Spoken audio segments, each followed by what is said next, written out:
महाराष्ट्राच्या राजकारणाला पुन्हा कलाटणी देण्याची क्षमता असलेला शिवसेना आमदार अपात्रता सुनावणीचा निर्णय उद्या दुपारी 4 नंतर अपेक्षित आहे।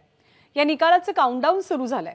विधानसभेचे अध्यक्ष राहुल नार्वेकर या निकालातले काही ठळक मुद्दे वाचून दाखवणार आहेत आणि या सुनावणीच्या सविस्तर निकालाची प्रत दोनही गटांना नंतर दिली जाईल। सध्या या निकालामधल्या शाब्दिक त्रुटी दूर करण्याचं काम विधिमंडळामध्ये सुरू आहे, पण संपूर्ण देशाचं लक्ष लागून राहिलेल्या सुनावणीचा निर्णय येणार असल्यामुळे सगळीकडे चर्चाही रंगलाय।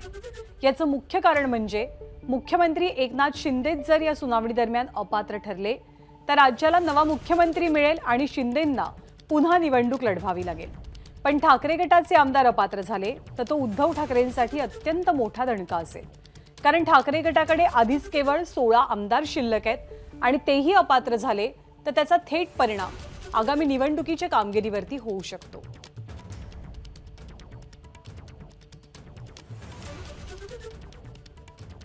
या निकालाबद्दलची कमालीची चर्चा आणि उत्सुकता आहे। काय होईल याची चर्चा सध्या रंगतेय।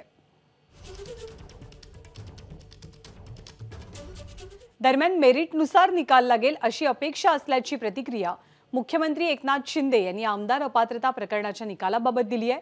तर शिंदे आणि ठाकरे गटातल्या नेत्यांनी काय म्हटलंय आपण पाहूया। लोकशाहीमध्ये बहुमताला महत्त्व आहे, विधानसभेत देखील बहुमत आहे, लोकसभेत देखील बहुमत आहे आणि त्याचबरोबर निवडणूक आयोगाने देखील अधिकृत शिवसेना पक्ष म्हणून आणि अधिकृत सिम्बॉल धनुष्यबाण अधिकृतपणे आमच्या पक्षाला दिलेला आहे आणि त्यामुळे बहुमत लक्षात घेऊनच निवडणूक आयोगाने, मी पुन्हा एकदा सांगतो की आम्हाला पक्ष म्हणून शिवसेना आणि धनुष्यबाण रेकग्नाइज त्यांनी केलेला आहे आणि मला वाटतं, मला खात्री आहे, अपेक्षा आहे की मेरिटप्रमाणे निकाल लागायला पाहिजे। अपात्र केलं कारण करूच शकत नाही। पहिली गोष्ट उद्धव बाळासाहेब शिवसेना उद्धव बाळासाहेब ठाकरे या गटाच्या आमच्या आमदारांना करूच शकत नाहीत, कारण तशा प्रकारची केसच नाही आहे। सरळ सरळ तुम्हाला दिसतंय, जर तुम्ही सुप्रीम कोर्टाचं कन्क्लुजन्स आणि हे पाहिलं आणि ज्या पद्धतीनं दिलेलं आहे, अध्यक्षांजवळ सोपवलेला हा निर्णय अध्यक्षांनी घ्यायचा आहे, त्यामध्ये दिसत नाही। पण जर केलं तर अर्थात आम्हाला सुप्रीम कोर्टात जायला लागेल। जर ही लोकशाहीची अशा रीतीने जर अवहेलना किंवा अशा प्रकारचं हे झालं तर पुढचं मग भवितव्य काय, हा प्रश्न आम्ही निश्चितच विचार। उद्या नेमकं आपण कसं बाबा एखाद्या न्यायालयीन प्रक्रियेमध्ये वाद, युक्तिवाद, तपास, सरतपास, उलट तपास, साक्षी वगैरे होतात आणि जेव्हा निकालावर वेळ येते तेव्हा कसं उत्कंठ असते आपल्याला, तशी आम्हाला सुद्धा सगळ्यांना उत्कंठ आहे की एवढे मोठे वाद, युक्तिवाद झालेले आहेत, तपास झालेले आहेत, त्याच्यावर साक्षी पुरावे झालेले आहेत। आता नेमका उद्या निकाल काय येतोय याची आम्ही सुद्धा सगळेजण वाट बघतोय।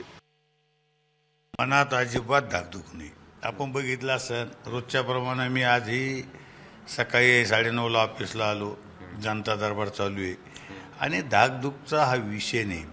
आम्हाला वाटतं आमचा जे काही न्यायदेवता आहे, न्याय देणारे, त्याच्यावर आमचा विश्वास आहे आणि आमची बाजू जी आहे ती आमची बाजू सत्तेची बाजू आहे आणि म्हणून मला वाटतं की आम्हाला कुठलाही धाकधुकीचा विषय नाही। आमच्या बाजूने निकाल निश्चित लागेल अशी आम्हाला खात्री आहे। विरोधात गेलं तर आम्ही मान्य करू, जे काही आम्हाला म्हणजे निकाल येईल तो आम्हाला कोणता येऊ तो आम्हाला मान्य राहील। शेवटी न्याय याच्यावर आमचा विश्वास आहे। विरोधात जो का आपल्या बाजूने येऊ ते आम्हाला मान्य आहे सगळं।